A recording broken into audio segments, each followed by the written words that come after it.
We're ready. Wonderful. Good evening, everyone. Thank you for figuring out what time we were doing this and coming to see us. Virtual audience, thank you for joining us. And any of you who turned out to watch this later because you came at 7 and we're done. Thank you very much for that as well. So it's a real pleasure to have two authors here at the store that have not previously been to visit us. Art Bell to my immediate right and Joshua Moehling over there. So I'm thinking of this evening as like Manhattan versus the Midwest. And you will find that the landscapes of their books really have a lot to do with the shape of the stories, the character of your sleuths, you know, all those things. There's somebody trying to get in right over there. Love it. Anyway, since we haven't seen you before, maybe it'd be nice if you just did a little introduction. So, as I understand it, you come from, in part, a media background. Yes. I was an economist for a few years, and then I went into the television business because I thought television was interesting, and ended up at HBO. And then I started Comedy Central while I was at HBO. And after that, I went to Court TV, which was a failing channel at that point. Then we put it back together, and I was president there, and that was quite an education about crime and the justice system and storytelling, because we were doing true crime documentaries. So I learned a lot there. And then I retired. I guess that's what they call it, but I didn't stop. I started writing, and I wrote a memoir about comedy called Constant Comedy, how I started Comedy Central and lost my sense of humor. And then somehow I drifted into fiction. I wrote a bunch of short stories that were fun. And I started this book as a short story, thinking it would be a short story. And kaboom, it just kept going because I wanted to see what happened to the main character and everybody else. And had a lot of fun writing it. So this book is set in Manhattan and has a lot to do with charisma, obsession, all those other interesting things. But let's go back to story structure for a moment, because if you were to, in my legal career, what I learned in court is that the best story will generally win, trumping the, I don't like that verb anymore. Triumphing, that was spontaneous. I didn't actually rehearse that, Merle. Triumphing sometimes over logic and actual forensic evidence. Listen, I think that's true, but I know that from watching trial lawyers and how they work. But I also know, again, where I learned storytelling was in the documentary production. Uh-huh. And actually, we did a couple of movies. Or a number of movies. And it was really fascinating to watch the producer shape a story out of true crime footage. I mean, that's really what you're working with. And I learned that, the structure of that story is so important in terms of beats and, where there are climaxes or near climaxes. And, we didn't really make the documentaries to correspond to commercials, but they wanted it to have, that kind of shape. And so when I sat down to write, actually I wrote my memoir that way. I wanted it to end. I wanted not every chapter, but every part to end in like what's going to happen, because I think that's important to keep people reading. So it's not just straight reporting, and that's what I learned about. I learned from documentary production. So, Josh, fill us in. What's your background? I have been working in the medical device industry for the last 25 years. And inspiration to fiction, no doubt. Yeah, I've had medical devices kind of played a big role in the first book that I wrote. I did technical writing and then moved into project and program management. I just quit my full-time job in December to be a full-time writer. Yeah. That's impressive. All right, so you're doing well. I've sold a few books. That's great. All right. But what inspired you to write about a sheriff's deputy in a small Minnesota town? So I wrote a book before, and There He Kept Her, which is the first book in the series with Ben Packard. And that book had the same small town setting. And it was about, I was imagining this writer like Stephen King, who lives in a small town in Maine. My book was a small town in Minnesota, and this author dies in a small plane crash, and there's an investigation into the crash, and everybody's looking for the manuscript to the last book that he was writing. and he had a handyman working for him who had a traumatic brain injury, and the handyman gets interviewed by this sheriff's deputy about the plane crash, and he's telling his friend about it later, and then they have this conversation about whether or not they think the sheriff's deputy was gay or not. And they just kind of talk about it a little bit. They make a joke at the guy's expense, and then the story moves on.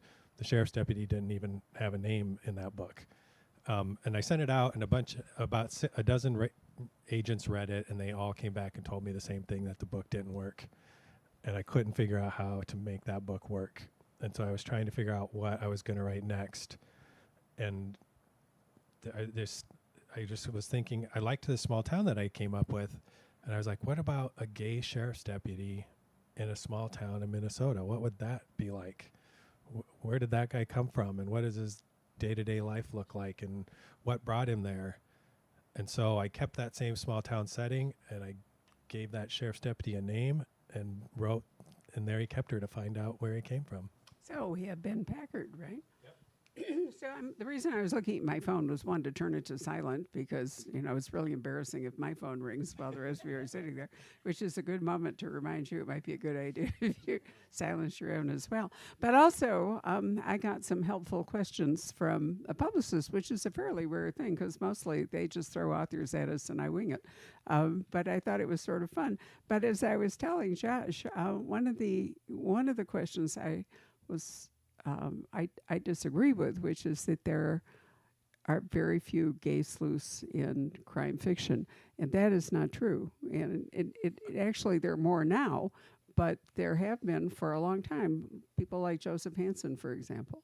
Yeah, Joseph Hansen. I've read the first couple of books in his, what's that detective's name? I was hoping you wouldn't. Doc Patrick, Weiler, we need you. Detweiler. Patrick is my person for all this kind of thing. Yeah. Brandstetter, yes. Dave thank Brandstetter, thank you. Isn't it great? He pops out with the answer. I know, That's amazing. When we're doing a virtual event, he uses the chat function. It's so helpful, but here he has to appear. Anyway, yeah, Dave Brandstetter was a landmark guy. First book came out in like 1970, I want to say. It was a long time ago. So there's been queer PIs in literature for a really long time. Oh gosh, I'm just going to blank on her name. We were just talking about her from Minnesota. She's a grandmaster, has been writing. Oh, Ellen Hart. Ellen Hart. Right. Has been writing about a lesbian PI. Thank you, Patrick. Right. Ellen I Hart. know, it's so great. It's our own chat function.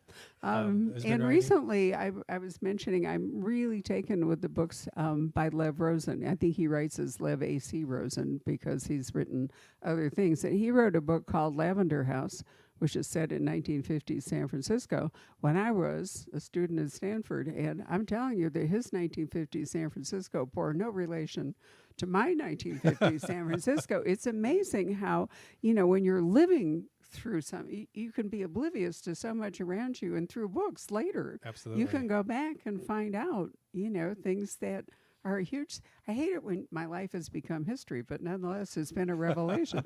Well, that's what happens if you live to be old, is your life actually does become history. Yeah. All Those right. books are fantastic. I recommend them to people all the time. So in a way, Art, your guy has a somewhat similar thing. Even though he's in Manhattan, we both know that Manhattan is a series of small communities. And especially in the legal world, your guy is kind of tied up with his law firm and, like that. And that's where he meets the femme fatale that is causing him all the grief in your book. By the way, this is Art's debut novel, which is exciting because we really love to have debuts here. Thank you. I wanted to make him an average guy. The whole idea was he was an average guy, and the book starts way after they were married and divorced. And what happens is she shows up, and he does not want to see her, despite the fact that he still carries a torch, because he knows she's trouble. And she comes in and she says, basically, if we don't get a lot of money fast, somebody's going to kill both of us. And he thinks, of course, she's lying because she lied all through their marriage to get all kinds of things. She was really not a good person and walked out on him. So, he was just an average person. He says, please leave.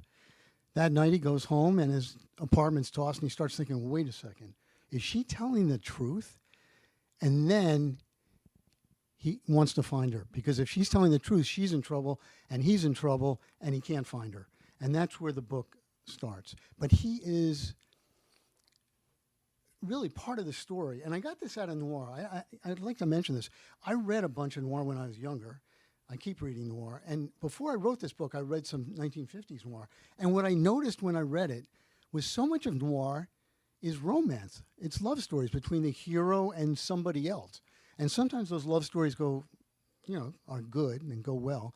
And sometimes, as in the Maltese Falcon, you'll remember, he fell in love, Sam Spade fell in love with the woman who killed his partner, which was not a good thing to find out when you're in love with someone. And then that caused him to make some tough moral choices in the Maltese Falcon. And I wanted my hero to be faced with the same thing, some tough moral choices, because he loved this woman, but he didn't trust her. Right. And so over there in small town Minnesota, you have a guy who is a sheriff's deputy, supposed to be enforcing the law, but in many ways, the obstacle for him are the other people in his department, the other law enforcement officers. Yeah, he's Packard's an outsider in many ways. He's got a connection to this small town because he grew up there as a child. His grandparents had a home there, but he's come back many years later. He was a police officer in Minneapolis, and he left his job there looking for a fresh start. And he was drawn back to this small town that he knew from his childhood. So yeah, he's an outsider. Nobody recognizes him. Most people don't know that he's got this connection to this small town from his childhood. And then, it's kind of a small, close-knit conservative community, and he's an outsider in more ways than one. In the second book, he actually runs for sheriff. I don't want to spoil what happens in the second book for people, but running for sheriff is pretty much the last thing that he wants to do. He thought he was going to come to this small town and live a quiet life and do his job and kind of hide behind his role as a law enforcement officer, and nobody was going to pay any attention to him. And it just hasn't worked out that way for him at all. He's an interesting, I think, character, and then he is so, I don't think passive is the right word, but, so many crime novels, the investigator is, active, sometimes belligerent, whatever you want to call it. But Ben, it's sort of hard to take him seriously for a lot of the people, I think. Yeah, he's kind of quiet, I think, until you get him riled up. I think he's, instead of kind of loud and belligerent, he's quiet and forceful and dogged in his pursuit of whatever's going on. Well, dogged, I think, is an excellent term for him. Or stubborn, we could even call him. We could do that? Yeah. Okay. So you, on the other hand, have a guy in a white shoe law firm that is not going to take kindly when they discover the sort of seamier side of your guy's life. Yeah, that's for sure. Again, I wanted my guy to be an average guy who faced mortal violence for the first time in his life. And the reason I wanted to do that is because I read an essay when I was in high school called "The Violence That Finds You," and it's about getting into violent situations when you really don't want to and don't have any history of defending yourself, really. Yeah. And I wanted to put him in that situation and see how he would react. He does have you say it's a seamier side. He has a history. I mean, listen, one of the things that I wanted to reckon with is that not everybody is pure as driven snow, and except for me. But if you dig deep enough into a lot of people's past, things went wrong or they crossed the line, and that certainly lawyers have. You're not a lawyer, are you? No, well, you are. Yeah. All right. Other lawyers. I've got Different answer. Other lawyers. No, it's I've known a lot of lawyers from working at Court TV, and they take chances, and they do sometimes, cross that line. And again, that's what interested me about that character. What was he going to do? How is he going to deal with this stuff? And yeah, he gets called on the carpet for doing some things that are wrong that he never expected would come out. And that was, another interesting part of this book. How does he deal with that in his law firm? Now, I never worked in a big law firm, but I heard a lot about it from all the lawyers I worked with. And so I tried to capture that, combination of working hard and terror that comes with working in a big law firm if you're not a senior partner. But you raised an interesting question, which I guess is true. How many of us have actually ever been in mortal danger? Anybody here? I mean, seriously, mortal danger. Sorry? Does that include being in the Army? Sure. I think that, so you'd have, you can look back at yourself and think, how did I react? But Ben is the guy that, how's he dealing with mortal danger? I mean, at some point, if you're a cop, you're likely to face being shot at or having to collar somebody resisting arrest, whatever. So, how does he react to mortal danger? Yeah, I mean, I think the life of a police officer is constant. You're constantly in mortal danger. Whether it's a traffic stop, you don't know who's driving or who's behind the wheel of that car, or you're chasing down a murder suspect. I think it takes a special kind of person and personality to want to do that kind of work. So did you think about that when you decided to make him a sheriff's deputy? And if so, how did you decide how he was going to react? I mean, I think about that a little bit. I'm probably thinking more of him as, I mean, there of course the big part of these books is him and the cases that he's solving and how he reacts in those situations. I also spend a lot of time thinking about his kind of fish out of water perspective, or him being a fish out of water in this small town, being a gay man in this small town, being a gay man working in law enforcement. And I think about that probably as equally as or if not more than I think about how he's going to react in dangerous situations.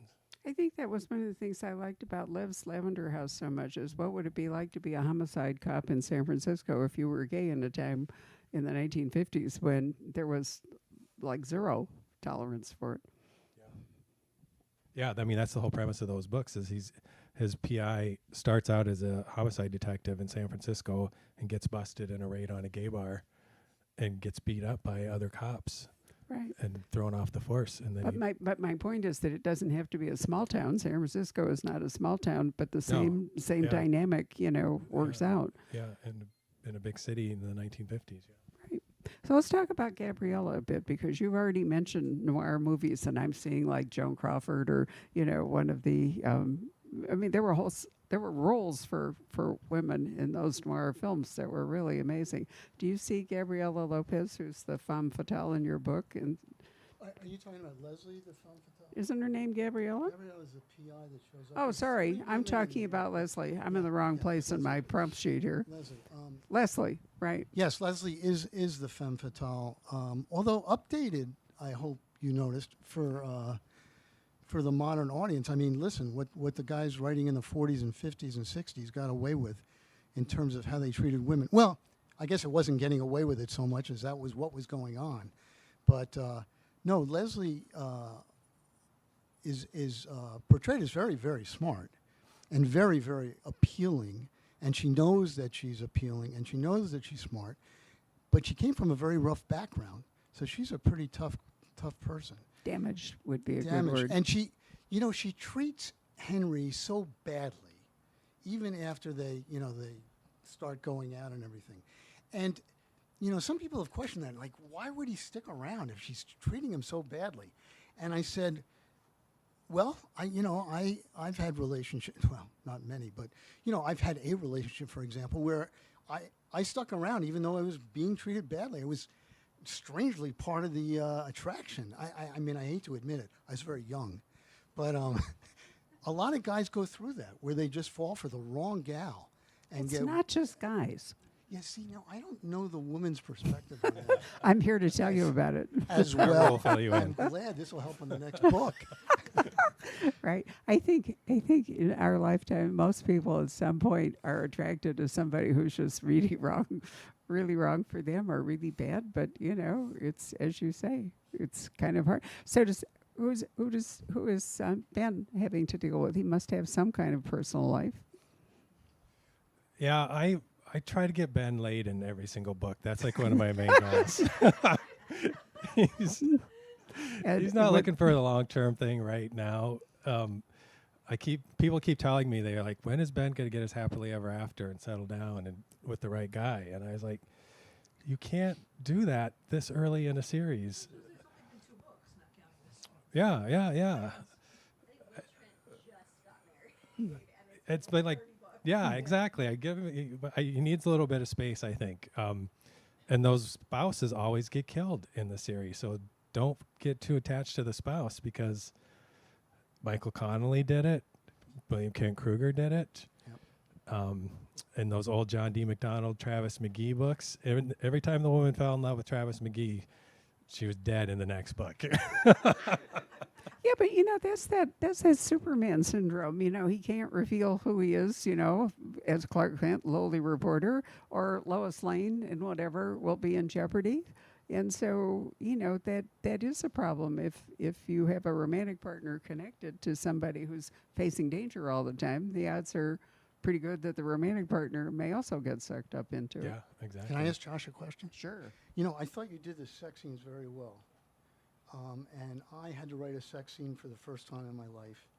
And it was a frightening experience because on top of everything else, I was writing it from a first-person point of view, and what can you possibly, how do you do that? So this is an autobiographical novel? I think I got away with it. No.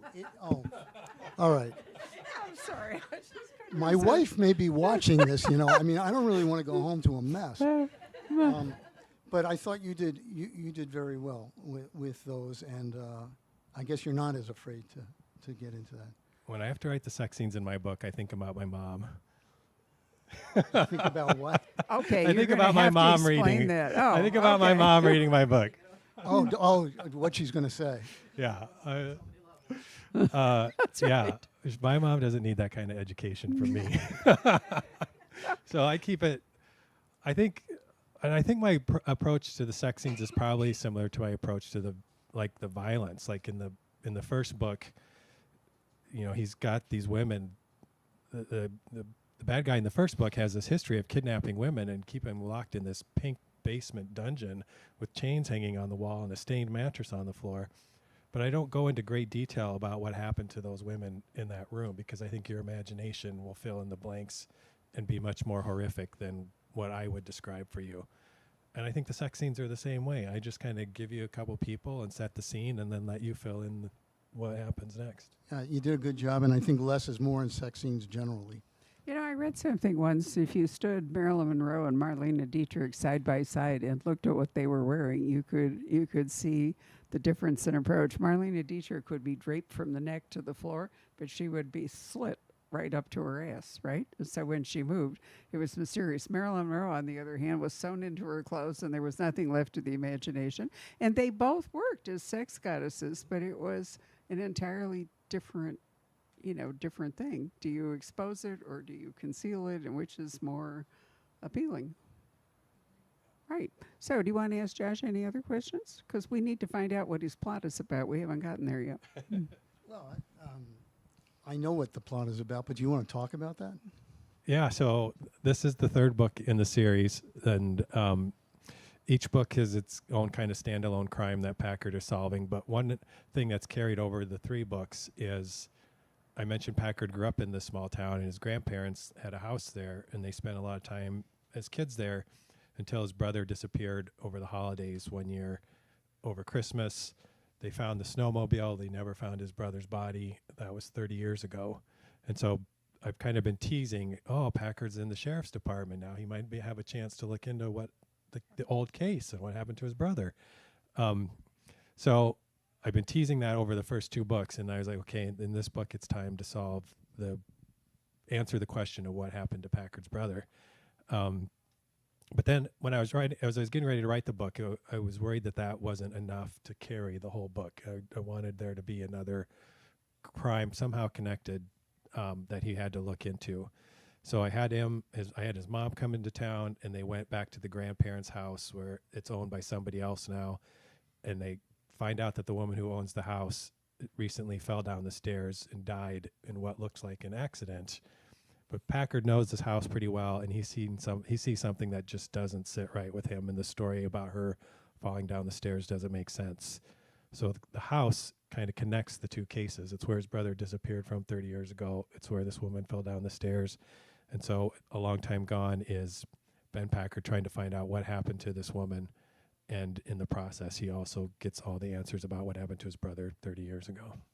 Well, but realistically, police don't just work one case. I mean, that's a common thing with cop novels. I mean, Michael Connelly was just here, and it's something we always talk about with Michael is, how many cases are, in play, especially if you're actually watching Bosch, where they're running around doing all kinds of things.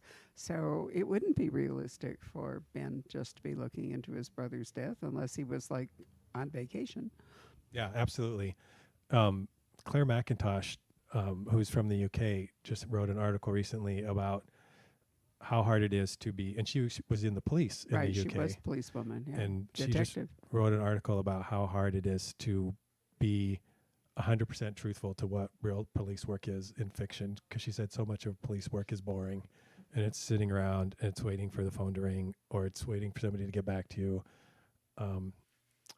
So she says you got to go for an air of authenticity rather than strive for 100% That's reality. very true. It's also true in legal thrillers because there's lots of really boring time if you're a lawyer.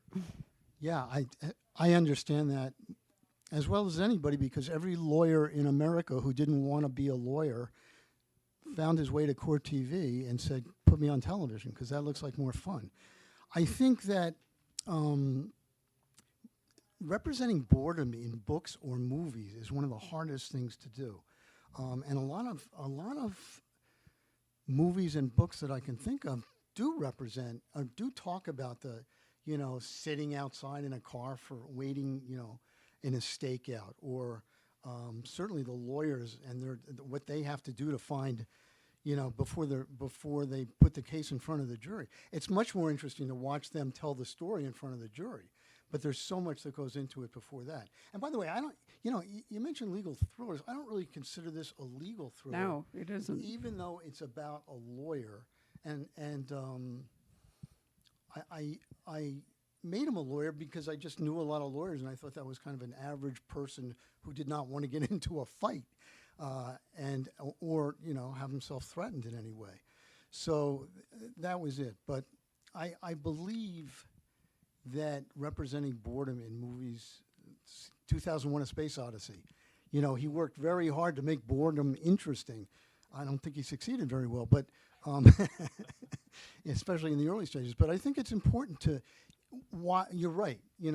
Police jobs are not always fascinating, but to leave out that aspect of it, I mean, somehow you have to bring it in a little bit. I think you do that. Yeah, but you also have to think about the adrenaline side because lots of times people who are in jobs like that are kind of adrenaline junkies or they get used to high action. And so Ben is so kind of laid back, He's not on the adrenaline spectrum. Yeah, these are not Jack Reacher books. No. Or Harry Bosch. Or Harry Bosch books. I've heard some people call them cozies, but I don't really think they're cozies either. No. They're somewhere in the middle. Now, think of traditional mystery would be sort of, more- I mean, there used to be, publishing is full of trends.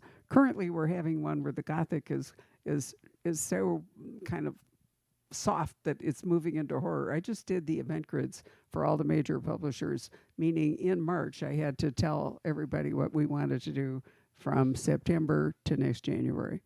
Like I care, because I don't really, but it's the way you get a lot of this done. And when you do that, you can see all the trends, all the bandwagons everybody has gone on. And right now in October, we are going to be absolutely swamped with horror. And part of that, I think, is because you have to keep upping it. It's like a clicks thing where if there aren't enough clicks, people won't pick them up because they've already hit some plateau and, it needs to go higher. On the contrary side, the cozy and romance is also doing really well because it's comfort reading. And, and then romantasy is that dragons may save us. I define romantasy as sex and dragons, but not sex with dragons. That is the critical distinction in romantasy. But, a lot of that is sort of almost like a Marvel comic thing, where, we're all under threat and we're waiting for the dragon rider, to come in and save us. Wouldn't we like to have one? And so, there's a lot about the zeitgeist that, determine. But because publishing lags, it can't do it right at the moment, because it takes, you both know that, it takes at least a year, sometimes two, Yep. to get a book that you finished before the audience. And so by the time that happens, very often the zeitgeist has moved on.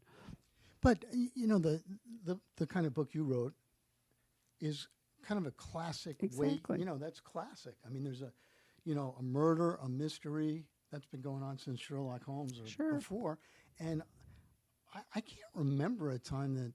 Well, I'm not in the book business, but I've certainly been reading those books for a long, long time and never getting tired of them. It is a classic, and what you're writing about is a classic too. There have always been people who have fallen for the wrong person and then just plays out. Obsession is a real thing, and that's really what you're writing about here. Your guy is obsessed, and it leads him into. I don't know how much we want to say, because if we talk about what the danger is, we're going to kind of ruin the book. What do you want to say? Well, what happens is, it turns out that I told you about the first part where he and his ex-wife were threatened, and he doesn't even know why they're threatened or by whom, and that's the first thing he has to find out. And he does find out because, and this comes in very early in the book, that her ex-boyfriend, who is a Russian mobster, Lots of them in New York or Brooklyn. yeah, they're all over the place. Is looking for her because he thinks he thinks she has something of his, and he wants it back. And what Henry, my main character, can't figure out is why now? She left him 7 years ago, or whatever it is, 7 or 8 years ago, and why is he looking for this thing now? And that's part of the mystery. And the other part of the mystery is, does she have it? She keeps claiming she doesn't have it. And so the question is, if she doesn't have it, where is it? So that's really what's going on in the book. I think both your books are extremely clever. I thought Josh's book, I was sort of slightly blindsided. Well done. It was. I It love was that. very cool. And same with you. I wasn't sure where it was all going. It's hard to surprise me.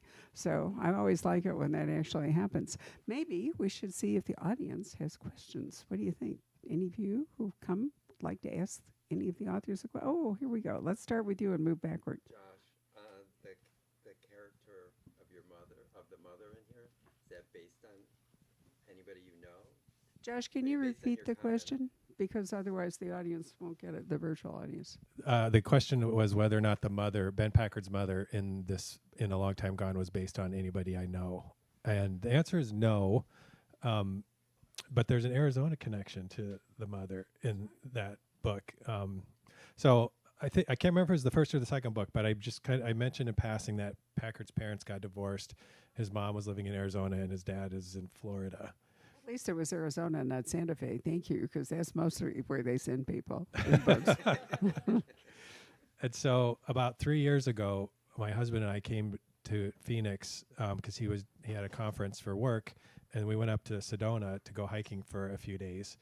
And the book was kind of in my mind and percolating a lot, and I kind of had this idea that Ben and his mom were polar opposites. And so we went hiking up this crazy mountain in Sedona, and we got up to this overlook, and there were these three women there, and they had frizzy gray curly hair, and they had kind of these serapes or capes or big scarves and lots of turquoise jewelry, and they had a blanket laid out with crystals, and they had tambourines, and they had sage that they were burning. And I was just looking at these ladies, and I was like, that's Ben Packard's mom right there. You know, the crystals get you every single time. The other place you can go is Quartzsite, where I understand there's a fair amount of that going on. Hi, ladies. I apologize if you came late because I told you it was 7 o'clock. No, it's because there was a vehicle fire on the 202. Got it. Well, thank you It's for every thank you road for tonight. persevering. I was going to prostrate myself with apologies, but here we go. All right. Now you had a question. Yeah, so my question's for Art. First, thank you for Comedy Central. What a gift you've given to the world, which is amazing. And then, because you had so much experience with true crime cases, did you have to do a lot of research for your book, or were you able to pull from things you've already known from what your exposure was before? I'm pretty lazy when it comes to research. Oh, I'm sorry. The question was, did I do a lot of research for the book, and did working at Core TV give me so much exposure to the criminal justice system that I didn't have to? I'll repeat it. I'm pretty lazy when it comes to doing research, and I was lazy with this book. I did some research. The events in this book are nothing like what happened at Core TV. I mean, we were really dealing with straight-ahead murders and some parts of the criminal justice system that we thought were broken and wanted to address in our stories, like the fact that you can have a kid go into custody, be interviewed for 24 hours without his parent, get the kid to confess when the kid didn't do it. I mean, that was an obsession of ours because that was going on all the time. Anyway, maybe in my next book. But no, I did not do any research, and really the events of the book didn't merit too much research. I made it up. I also didn't mention that Ulysses Press is a small press, and the guy running it is an old acquaintance of mine from another publisher. But I like the fact that we get to highlight a press we don't normally have much contact with. Yes, Right? They are great. I They are really great. enjoyed working with them. And one of the huge consolidation things that's gone on in publishing, because they're basically 5 major publishers and a couple of rising stars, is that it's sort of like a forest fire is cleaning out, and so the new little trees are growing up and they're going to infill, and it's once upon a time Random House was a whole bunch of little companies until Bennett Cerf came along and thought it could be better if we merged them. I have mixed feelings about that. You wanted to say something. So Art, you and I were talking before about the potential for a second book. What are your thoughts on writing a sequel or another book with these characters? Well, it was introduced to me by my publisher after I submitted the manuscript, and they said, "Look, we love the characters, and we already did the pitch to the distributor, Simon and Schuster, and we told them that this is the first in a series." And I said, "Oh, that's great. Who's writing the rest of it?" I agree that the characters are really interesting and really fun, and their relationship, Gabriella is the private eye. Their relationship is really interesting, and there's definitely a second book to be had there. I haven't quite started it. I've been thinking madly about what that would look like, and I want to write a second book. I was actually going to ask you, how do you get into the second book? I mean, you don't pick it up the next page after the last chapter. What do you do? How do you get there? Yeah, it was kind of a scary thought when I got myself into that same jam. Poison Pen asked me if I wanted to write more Ben Packard books, and I said, sure. As soon as I have another idea, I'll start the next one. But the question about the brother actually got added to the, and there he kept her. One of the last revisions I did on that book was add the question about what happened to Ben Packard's brother, and I gave him a personal connection to this small town. So that gave me a little bit of something to hang the second book on, not very much, but it wasn't that hard. I really liked this character, Ben Packard, and I always kind of have my eye on what's going on in Minnesota. There's crazy people in Minnesota who do ridiculous things, and the cold is part of it. So there's a little kernel of true crime at the heart of all 3 of these books that I've totally made its own thing. But I kind of started with that nugget and then just built from there. You could actually start it the day after this book ends, if you want to. Possibly. I sort of know where it starts. It's not actually the day after. But my my publisher, God bless him, he says, I just pick a crime and have them. And I said, no, that's just not going to work. Because their relationship. The interesting thing I thought about my book was that the crime was so personal. It involved the guy, and it ended up. And I think this happens to cops and investigators. It pulls them in, so it becomes personal. Certainly, Harry Bosch, often gets personally Actually, involved. the fourth book was the one where he investigates the murder of his own mother. And after that, That's having personal. done, since Michael did his first ever event here and has done all of his books here, I can tell you that at the end of the fourth book, where he had this story arc about Harry investigating his mother, he said to Patrick and me, Harry's new book, he said, is going to be something that he catches to work just because he's a cop. Has nothing to do with him personally. It's not realistic to always have, especially in a big city, to always have a cop working a case that's connected to him. Sometimes you're just a cop on a job, right? So speaking of publishers, it's a little weird for me to be talking to Josh because he's published by Poison Pen Press. Poison Pen Press actually began in this bookstore. My husband and I started the press and ran it for 20 years, and then we sold it to Source Books, which kept the name. So I noticed not long ago that we had like 3 Poison Pen Press bestsellers on the New York Times list. I was flooded with mail from people saying, "Go, Barbara! How wonderful that you're, all these books on the New York Times list." No, we sold it in 2019, and Source Books actually is now majority owned by Penguin Random House. So there will be a shift there, and so again, it's sort of like, sort of a mild Game of Thrones. But whenever you say Poison Pen Press, I kind of go like that, because I was the editor and the acquiring and editor for 20 years for Poison Pen Press books. There was a very short window with Poison Pen Press under Source Books where I was their top-selling author, and then they got Frida McFadden, and I'll never catch up. Well, they have an interesting business model we could discuss later. Good for them. Anybody else have? And I don't actually miss owning the publishing company because we sold it when I turned 80, and I said to my husband, I just don't have the energy to take this up to a level that's going to be fair to our authors and fair to us. I mean, it wasn't just about the money, but it was about, not to make it work. We would have had to get so much bigger, and it was just too late, So I don't regret selling it, but I do miss editing. I really do. So I do a fair amount of freelance editing for authors that would surprise you, just for fun. So I don't mind it too much. Anybody else? Yes, way back there.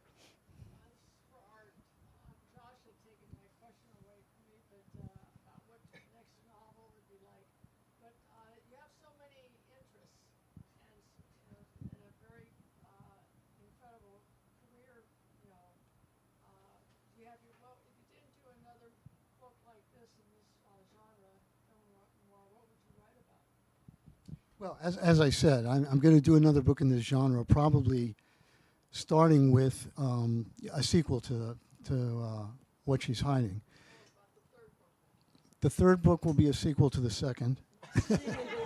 Again, He's giving you a I hard don't time. know. I don't know. Listen, I wrote this book. I don't know how you write. I wrote this. There's pantsers and plotters. Plotter? Pantser? Ah, see, that's a good answer. I should try that, but it's not true. I just start writing and see where things are going and who walks in, and I think I'll just keep doing that. And if it stays interesting, I'll stick with the series. If it doesn't, I'll write something else. Most authors, after they've written one book, stick with what worked. I think authors are very superstitious in that regard. It's very rare. Can you remember, Merle? You've come to loads of our events. How many authors have ever sat here and said, "Well, I did it this way, and then I had a breakthrough, and I decided I was going to start writing in a completely different way"? It just doesn't go like that. It's however your brain works got you to that first book, and then that's going to get you. Well, that's interesting. I'll comment on that. I wrote a memoir first. Yeah. And then I wrote a thriller.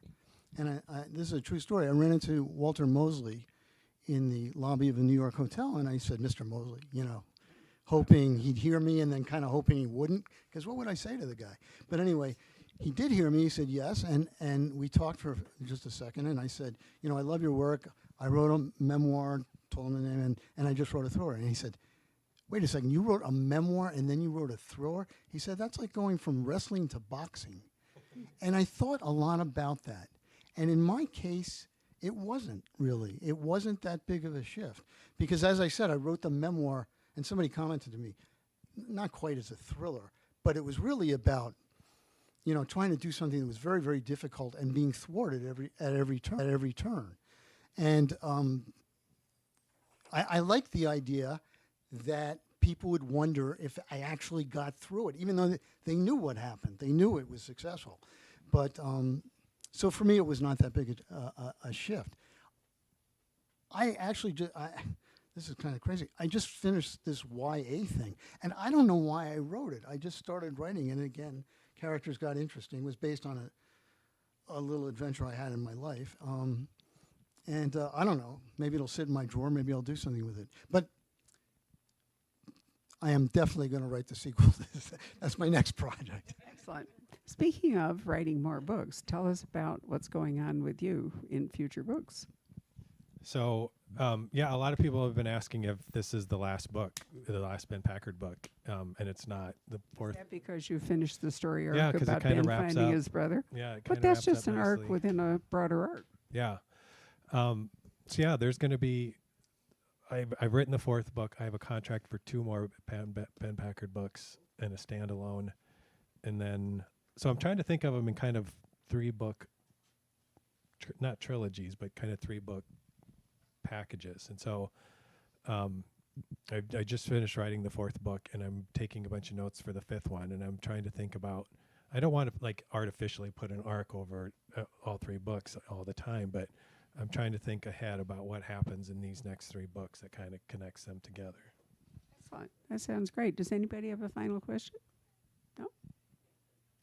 I was Okay. wondering if the next books, are they gonna stay in that small town, or is he, like, it feels like it's supposed to be a small town, yet there are so many people that have been, like, involved so far. Like, is he gonna have to move out of the town? It's a crowded town. Yeah. So there's new people. Yeah, I'm really asking people to suspend their disbelief when it comes to how many people I've killed in this small town. The Jessica Fletcher thing. all Yeah, over exactly.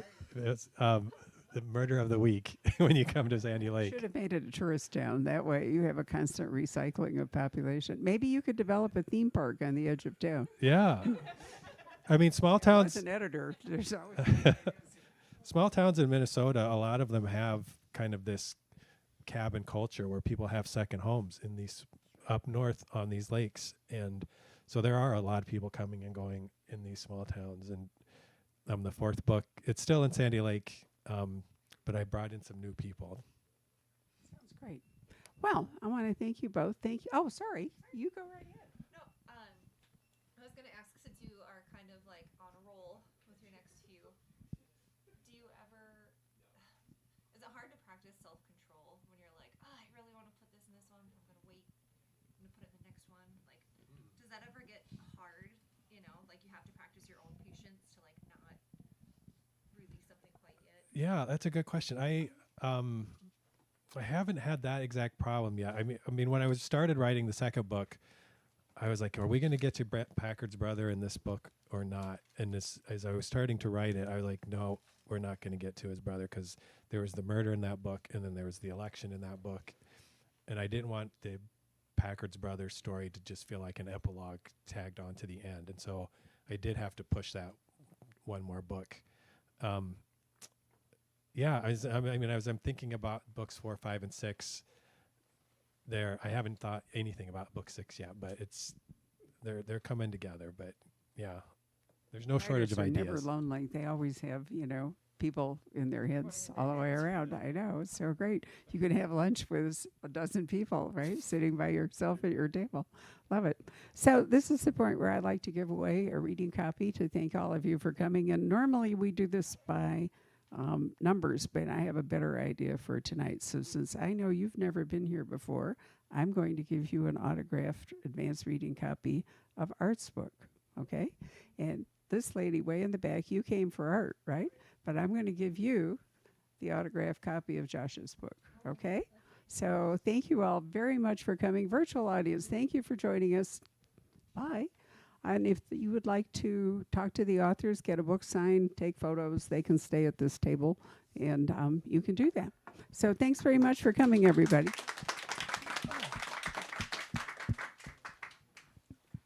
Here you are. Thank you. You are welcome. There's still line. Oh,